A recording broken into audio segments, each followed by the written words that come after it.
To come in and say hello and gather. Hello. gather. Hi, Tara. So happy to see you. Hello. By the way, for those of you who were with us with Solomon this morning, um, unfortunately, we had a technical difficulty in recording, which is unfortunate, but it is something that happens sometimes and with Zoom. So allow everything that we all shared to kind of just stay with you, make a few little notes, because we unfortunately are not going to be able to memorialize that session. But we're going to do a little recap. So, Charles, remember the sharing. I may have you come back and reshare in a little bit of a follow up. And absolutely, Terry, that was just incredible. And Katarina and Alina.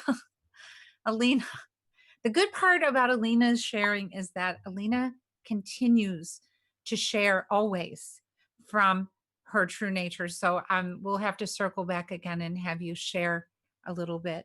We're thinking too that since the life leaders have spent all these weeks really bringing the fullness of themselves to the conversation, and really I want all of you in the community to recognize that the life leaders are bringing the fullness of their observations and lives um, to these conversations on behalf of all of us exploring and investigating living in the frequencies.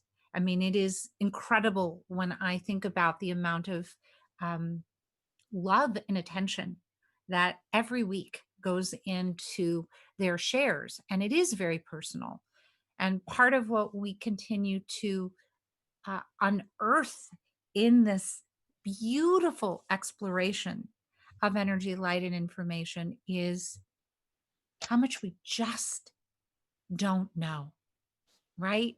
How much there is this continued unfolding of self and true nature. And today's topic is the nature of thought. It's such a tricky one for us to kind of dive into because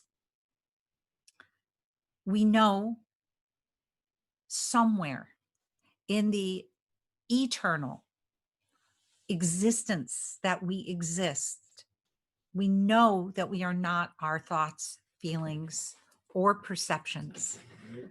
Whoop. We're not even where we think that we are. Are you coming back? Yeah, apparently. What are you missing? I'm missing my little pillow here, but I don't have it. It must be out there in that other chair for some reason. Oops. Stand by. Okay. No, it's out in the other room. That's all right. Okay. Erase that. So we know that we're not our thoughts, emotions, perceptions, but we are becoming more familiar with the truth of being that which we are aware of. And there's a fine line between being that, being the is, which we are aware of somewhere. And we explored a little bit today at the end of the Solomon gathering, this investigation of closing our eyes. And I want to do it again at the start of this. Everyone, close your eyes and ask yourself, is the world and the universe out there? Or is the world and the universe in here?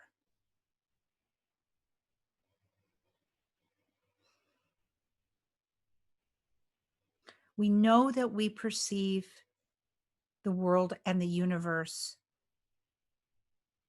as the perception of out there. Everything is out there. And so it's interesting to investigate what happens when we sit in the knowing that the world and the universe exists inside us. How do we get there? How do we find true nature, the self, ourselves?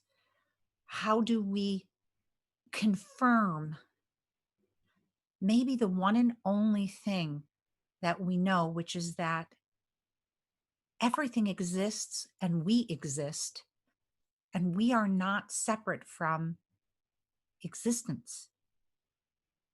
If everything exists and we exist, how would it be possible for us to be something separate from existence? And so let's open our eyes. Part of the journey into the nature of thought is to recognize that there is enough out there to allow you to explore the nature of thought through the world of science. And it will be an exploration of the mind through thinking. The nature of science will be that. So I'm going to suggest maybe, Eric, that you sort of jump off here. We've been exploring this at a very personal level because obviously to be in a shared relationship, in any shared relationship, you're consistently bringing the self back to the awareness that everything and everyone derives itself from one shared being, the being. So let's jump into the nature of thought, not from a scientific perspective today, but let's be really brave to look at the challenge, Mm-hmm. the uplifting and beautiful challenge. Notice in recognition, I am not putting challenging in there. So Nancy is fully honored and recognized. So the beauty of this infinite challenge. Where do you want to go? So, well, why don't we start with a little bit of what we've written here? So we put down some notes.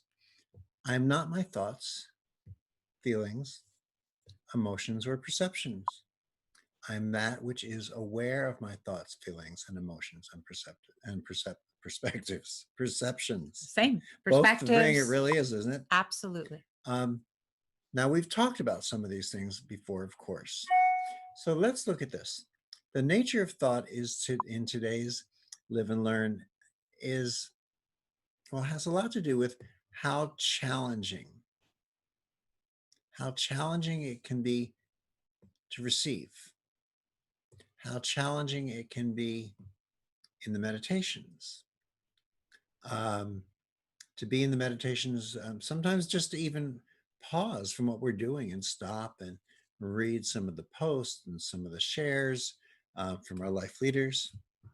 So when we say it's a challenge, we don't mean that when we say challenging, it's something we have to work at. Right. What I want to suggest here is that our mind or thinking or thought is not something that we do. In actuality, as we've spoken of before, it's something that just happens. It try to get your head around doing thinking. It's a fascinating thing, but yet thoughts can move 100 miles per hour. And just think about, especially in the era that we're in. I'm going to even talk about the now moment. If you're in the United States, there are elections coming up. We are in the midst of a pandemic. We have this incredible, explosive social media thing happening. The Nobel Peace Prize, or the Nobel winners today for science, are two women that have found essentially CRISPR, genetic engineering of genes to design the very nature of the human species at will. There is so much creation and innovation. And I'm just going to put that in one basket called experience. Life is not organized to be complementary with the being of nature. It is organized to be the penultimate experience. So let's take even the opportunity to separate the idea of pure experience, life experience, all the way through to pure awareness. And if you look at the beautiful cycle, we could just use nature. Pure awareness would be just before you see the manifestation, let's say, of a seed coming up through the ground. It's like energy, light, and information. It exists in being prior to the manifestation of an experience. It's prior to, let's say, the experience of the localized human embodied body. So pure experience might be analogous to watching a brand new baby, observing a brand new baby, observing a brand new puppy or any animal for that matter in that initial pre-egoic, meaning pre-thought um, I'm going to call it a state because all experience is a state. It is a state of something, a state of space, a state of mind, a state of body. So we can consider thought a state. Not, however, awareness. Awareness is not a state. Awareness is not a space. Spaces and states float through awareness. So I know that sometimes it's easy to get caught up in the older languaging, and it's easy for me. I have to catch myself all the time, not as often as Jillian catches me, I catch speaking myself about too. a state of awareness or a space of awareness, because that's the way we had been talking about it until we had stepped into a greater cognizant awareness of what some of these words mean. So when we speak about when our mind's moving 100 miles per hour, of course, metaphorically, it's not exactly been measured, but the point is, with our thoughts flying rapidly all over the place, there can't really be a great recognition of awareness. Often our thought is used um, as well, our thoughts are used as an avenue of escape, really, avoiding cognizance of awareness, obscuring and disguising our fears. For example, when we listen to an audio of a book or read an article and we find that we keep having to read over the same thing again and again, that happens to me sometimes. I go, wait a minute, I just read through this paragraph and I forgot it. I didn't notice it. I'm going to go back and read it again. And it's a long paragraph. And somewhere at the same point, I get lost in it and I find that I'm at the end of it again. And I really have to go back over that same passage, not realizing that the more I try, the less I'm going to get there. Not taking it into the matter that no matter how hard I try, I have to notice I keep blanking out over the same words, getting lost in the same place, zoning out in the same place. And I realize somewhere it's a defense mechanism, but how do we get through that? Well, and let's look at what you said a moment ago, which is thought is often used as an avenue to escape the now. What Mm-hmm. is now? And it's interesting. That's not something we do. That's something that happens. So thought has the capacity to steamroll with such velocity. It has such a force. It is a force of energy that actually can fully obscure feelings, and emotions. And that's quite scientific, actually. And I particularly find that fascinating because if we go through the observation of looking at how easily thinking can obscure a feeling or an emotion, it almost becomes convenient. So one of the ways I almost consider it kind of like the design incorporated some level of survival of the fittest of the body. But again, we're not our body. We're a projection, we're a localization of consciousness in body. We're an experience of consciousness. So if we want to sit with the challenge of allowing thinking a million miles per hour to include the increment of a feeling or an emotion, not to send the feeling or the emotion somewhere else, not to reframe, manifest, change, practice. The veil is already there and obscured by the very nature of mind design. The brain knows how to do this already. It doesn't require you to give it permission to do it. It does it. So we've cultivated all these very interesting, innovative ways to perceive, to feel, to have emotional intelligence, you often hear.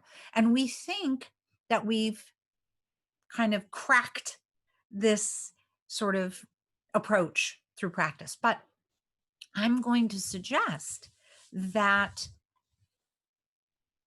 the influence of energy, light, and information defying so many principles that are patterned in science, around science, especially when it comes to thinking, feeling, sensing, perceiving, that we tend at this moment to tilt towards some of, again, the non duality, meaning there is no subject and object between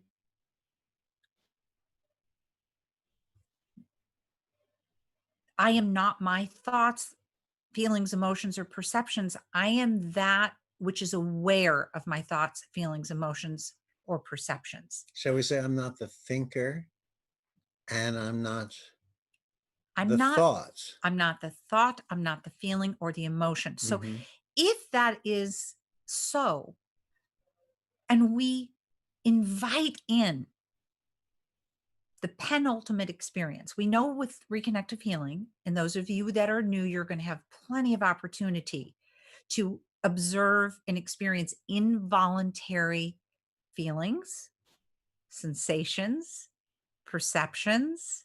This is part of how energy, light, and information localizes it in our experience. So, what if we explore allowing the glimpse that punches through even without our awareness, meaning allowing every emotion, every feeling, every perception to punch through that thought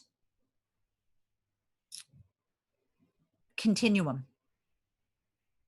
And when we notice it, we let it sit there, even if it is tremendously uncomfortable. We allow that thought that I am not, that emotion that I am not, that perception that I am not, to truly be that which I am aware of.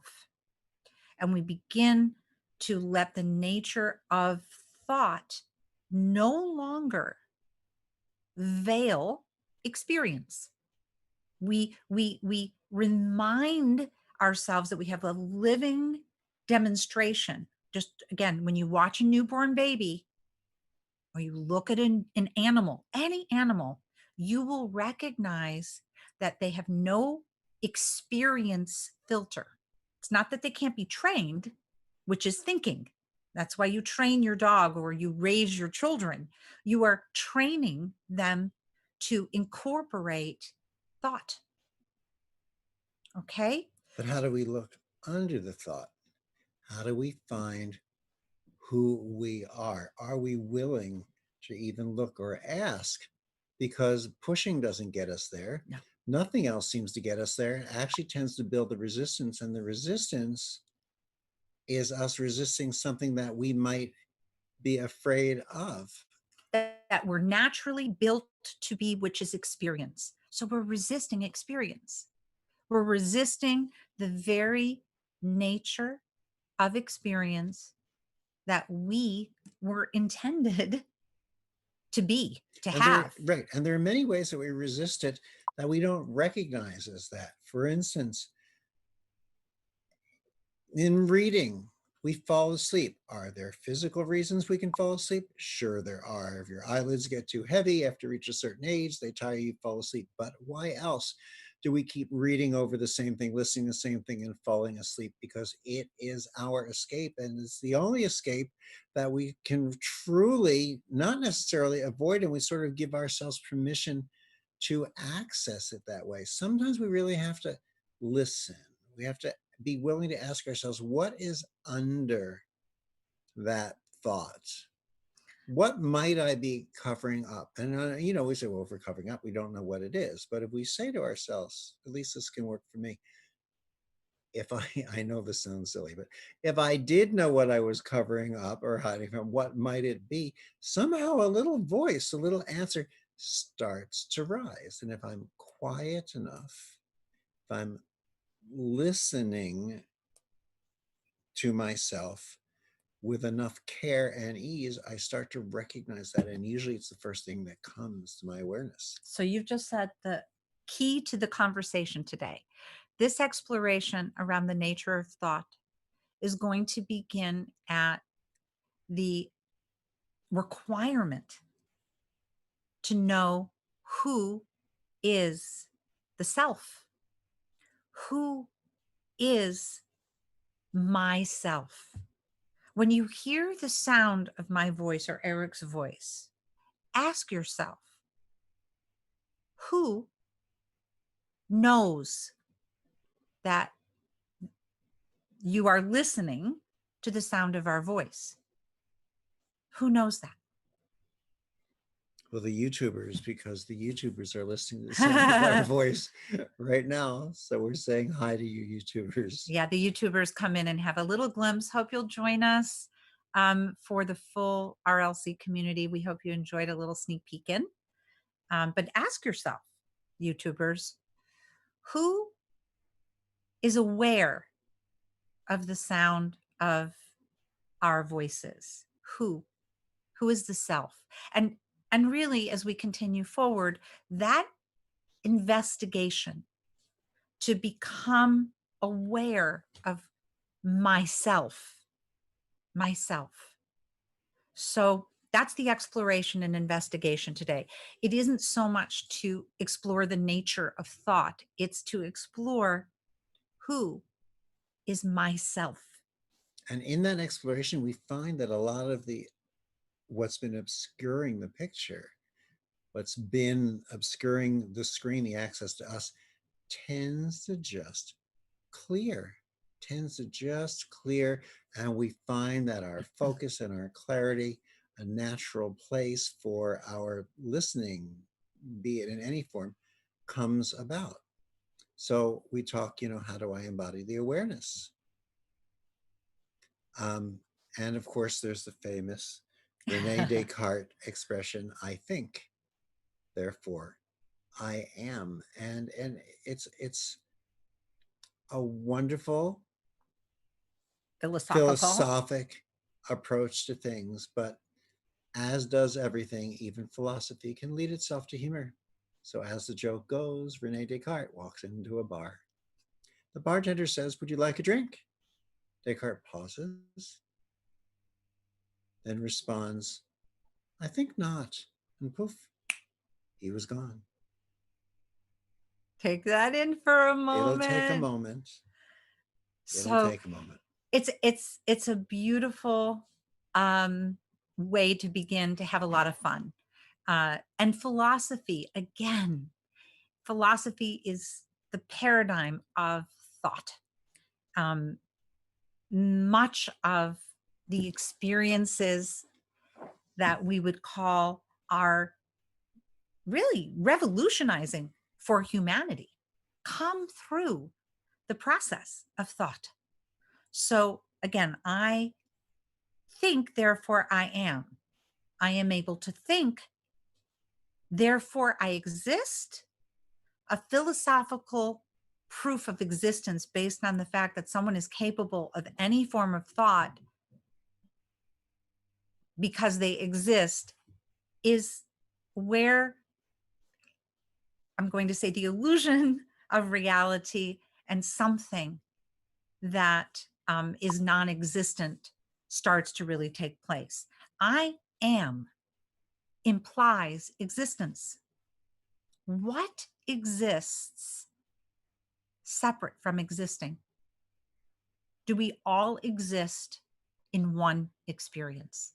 So this is the pathway of questioning or investigation. With thinking comes a constant symptomatic Hey expression. there, family. Dr. Eric and Jillian here. Welcome, everyone. And we're very excited about Reconnective Life, our first online global community. This is the most exciting way we've been able to get together since I founded the Reconnection. It'll be a place where we can do things together. We'll move into breakout rooms at times when that's appropriate. We'll have energy interactions and meditations and exercises. In other words, expect things you haven't seen before. You are so charged. Things we He is so lit about every new way we get to be together every day. Just be together. Let us just speak a little bit about what is going to be the shape of this community. In this community, we can share and discover more. Here we can talk to each other, we can chat, we can learn from and about one another. Jillian, me, our life leaders, and you will be in daily conversation with you. Weekly, we will have Facebook Lives. We will be with you every Wednesday. Sometimes it'll be just Eric. On occasion, it might just be me. Sometimes it'll be the two of us. It's all about giving you a way to look at the week living in the frequencies. And in every fourth week, we will include a live Q&A so we can talk about things that have been coming up for us, discuss back and forth, share, grow, expand together. And the ever-growing library of content that has been created over 20 years that will be on demand for you. It will be on-demand content for you to view, enjoy, share again with your inner circle. And monthly, we are going to have live Zoom retreats.